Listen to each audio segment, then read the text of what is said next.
Faction 1 was very successful right out of the gate. The ratings were really high, got a lot of very positive reaction out of the fans. And there we were, planning the sequel immediately. In Red Faction 1, our standard enemies were humans and these mutant creatures that you had to fight. In Red Faction 2, you had humans again and these nano-zombies.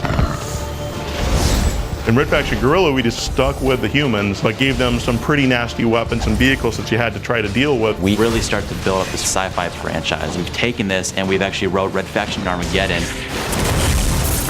I didn't expect to see you again. It's a new story in the Mason lineage, but also we're kicking back to some of the old Red Factions as well. Looks quiet to me. Picking anything up? Negative. Something's not right. So there's an entirely different scale of enemies that you're going to be fighting, and therefore different tactics that you have to use. We now have aliens this time. It's these creatures that have been living on Mars. You'll see the Creepers, which are the first low line of enemies that you'll face in the game. These guys like to melee you, they like to spit acid at you. Then we have the Ravagers, they're kind of like the mid-level infantry. They stick to buildings, they can throw lightning bolts at you. And then we have some of the bigger enemies, the tanks, the heavies. They can overrun you, they can stomp on you. Beyond that, it's just destructive weapons, destructive environments, new ways of approaching battles with enemies.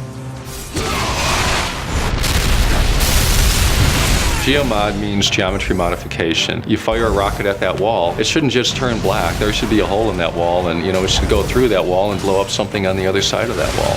Our prime weapon, our signature weapon, is definitely the magnet gun. The magnet gun in Red Faction Armageddon is this amazing piece of weaponry where the player fires out an attractor, and then you fire out the second part, which is propelled towards whatever you put the attractor on. We've given you a nano forge so that now you actually can repair structures as well. You can blow up a bridge or access points to you so that the enemy can't get to you, but then you can repair that bridge and get out of there.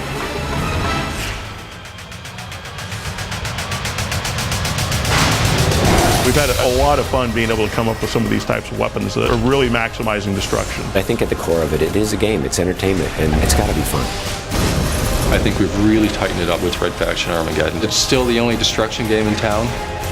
We give a lot for fanboys, but we also want to cater this, so if you're new to the Red Faction universe, you can jump in and see what you've been missing all these years.